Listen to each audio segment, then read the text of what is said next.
यहोशू अध्याय 24। शेकेम में यहोशू का अंतिम आदेश।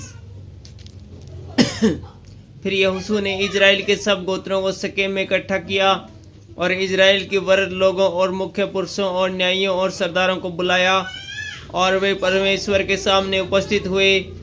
तब यहोशू ने उन सब लोगों से कहा, इजराइल का परमेश्वर यहोवा इस प्रकार कहता है, प्राचीन काल में अब्राहम और नाहोर का पिता तेरह आदि तुम्हारे पुरखा परात महानद के उस पार रहते हुए दूसरे देवताओं की उपासना करते थे, और मैंने तुम्हारे मूल पुरुष अब्राहम को महानद के उस पार से ले आकर कन्नान देश के सब स्थानों में फिराया और उसका वंश बढ़ाया और उसे इसहाक को दिया। फिर मैंने इसहाक को याकूब और एसाव दिया, और एसाव को मैंने सेईर नामक पहाड़ी देश दिया कि वह उसका अधिकारी हो। परंतु याकूब बेटों पोतों समेत मिस्र को गया। फिर मैंने मूसा और हारून को भेजकर उन सब कामों के द्वारा जो मैंने मिस्र में किए उस देश को मारा, और उसके बाद तुमको निकाल लाया, और मैं तुम्हारे पुरखाओं को मिस्र में से निकाल लाया, और तुम समुद्र के पार पहुँचे, और मिस्रियों ने रथ और सवारों को संग लेकर लाल समुद्र तक तुम्हारा पीछा किया। और जब तुमने यहोवा की दुहाई दी, तब उसने तुम्हारे और मिस्रियों के बीच में अंधेरा कर दिया और उन समुद्र को बहाकर उनको डुबो दिया। जो कुछ मैंने मिस्र में किया उसे तुम लोगों ने अपनी आंखों से देखा। फिर तुम बहुत दिन तक जंगल में रहे।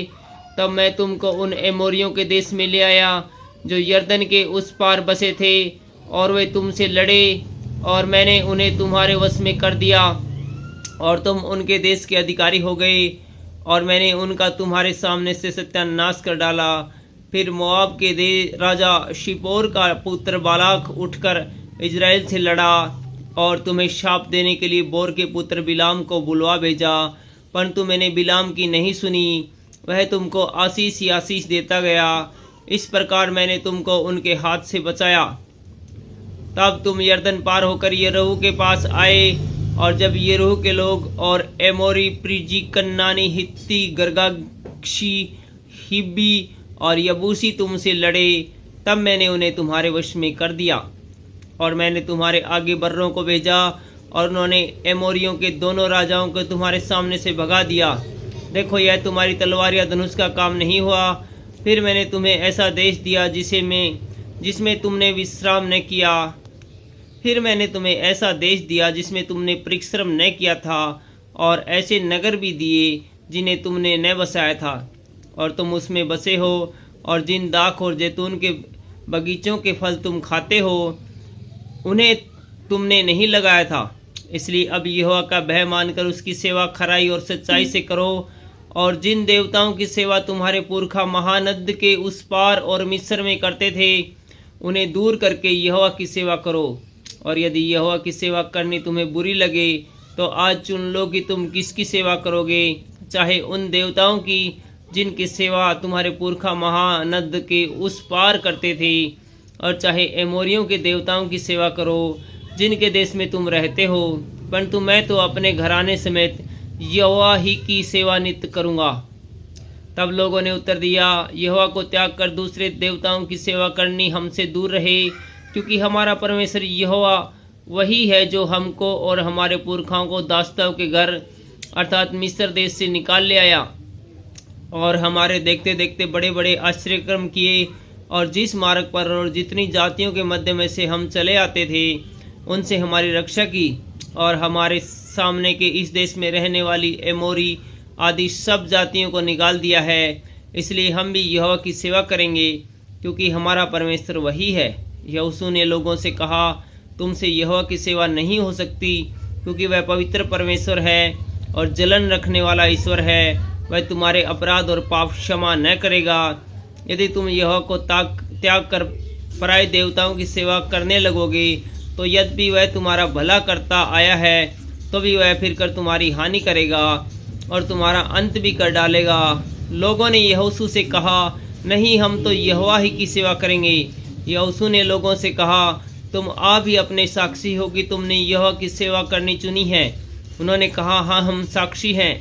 यहोशू ने कहा, अपने बीच में से पराये देवताओं को दूर करके अपना अपना मन इजराइल के परमेश्वर यहोवा की ओर लगाओ।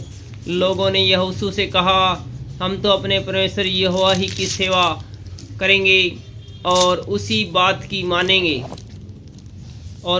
बात मानेंगे। तब यहोशू ने उसी दिन उन लोगों से वाचा बंधाई और शकेम में उनके लिए विधि और नियम ठहराए। यह सारा वृत्तांत यहोशू ने परमेश्वर की व्यवस्था की पुस्तक में लिख दिया और एक बड़ा पत्थर चुनकर वहां उन बांज वृक्ष के तले खड़ा किया जो यहोवा के पवित्र स्थान में था। तब यहोशू ने सब लोगों से कहा, सुनो, यह पत्थर हम लोगों का साक्षी रहेगा, क्योंकि जितने वचन यहोवा ने हमसे कहे उन्हें इसने सुना है, इसलिए यह तुम्हारा साक्षी रहेगा। ऐसा ना हो कि तुम अपने परमेश्वर से मुकर जाओ। तब यहोशू ने लोगों को अपने अपने निज भाग पर जाने के लिए विदा किया। यहोशू और एलियाजर की मृत्यु। इन बातों के बाद यहोवा का दास नून का पुत्र यहोशू 110 वर्ष का होकर मर गया और उसको नमंतरेशे में, जो एप्रेम के पहाड़ी देश में गास नामक पहाड़ के उत्तर में है, उसी के भाग में मिट्टी दी गई। यहोशू के जीवन भर और जो वृद्ध लोग यहोशू के मरने के बाद जीवित रहे और जानते थे कि यहोवा ने इजराइल के लिए कैसे कैसे काम किए थे, उनके भी जीवन भर इजरायली यहोवा ही की सेवा करते रहे। फिर यूसुफ की हड्डियां, जिन्हें इजरायली मिस्र से ले आए थे, वे शकेम की भूमि के उस भाग में गाड़ी गई जिसे याकूब ने शकेम के पिता हमोर के पुत्रों से 100 चांदी के सिक्कों में मोल लिया था, इसलिए वह यूसुफ की संतान का निज भाग हो गई। हारून का पुत्र एलियाजर भी मर गया और उसको एप्रेम के पहाड़ी देश में उस पहाड़ी पर मिट्टी दी गई जो उसके पुत्र पिनहास के नाम पर गिबत पिनहास कहलाती है और उसको दे दी गई थी। Thank you.